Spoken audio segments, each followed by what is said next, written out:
হ্যাঁ, হ্যাঁ গরমের ছুটি তো শেষ। হ্যাঁ তো এবারে তো তুই কোথাও বেড়াতে যেতে পারলি নি, না কিন্তু আগের বারে যে কাশ্মীর গেলি তার কিছু হ্যাঁ অভিজ্ঞতা বল দেখি। ঠিক আছে তোমাদের জন্য বলেই দিচ্ছি, নাহলে আমি কাউকে বলিই না।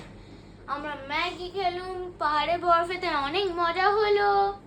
আর তারপরে আমরা ঘোড়া চড়লাম, আর আর আমরা আপেলের বাগান দেখলাম আর আর? খেলামও। ও আপেলের বাগান দেখে বাগান খেয়েছিস? বাগান খাইনি আমরা, বাগানের আপেলগুলো মিষ্টি লাল আপেল খেয়েছি আমরা। আর কি করলি? ওইখানে আর কি করলাম,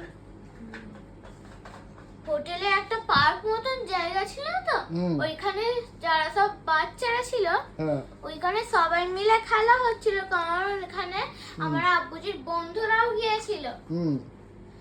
সবাই মিলে খেলে অনেক মজা হয়েছিল, এমনকি সবার মা বাবা ছিল। ওরা আচ্ছা। সবাই একটা বেঞ্চিতে বসেছিল, আর আমরা দোলনা, স্লিপ, অনেক রকম খেলা ছিল, খেলার জিনিস ছিল, বড় মতন পার্ক ছিল, ওইখানে আমরা খেলেছি। আর খাওয়া দাওয়া কি করলি?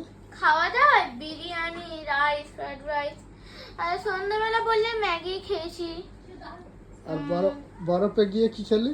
বরফের পাহাড়ে গিয়ে বরফের পাহাড়ে গিয়েও ম্যাগি খেয়েছি। ম্যাগি খেয়েছিস? হুম। কেন ওখানে কোনো রেস্টুরেন্ট বা হোটেল ছিল না? ওইখানে কেন থাকবো? যদি রেস্টুরেন্ট বা হোটেল একটা ভূকম্প চলে আসে, যদি পড়ে যায় তাহলে কি হবে?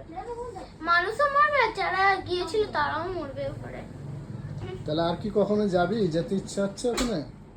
আমার তো বেশি ইচ্ছে হচ্ছে দীঘাতে যাওয়ার, যদি যেতে পারি এখানেও যাব। Bye bye.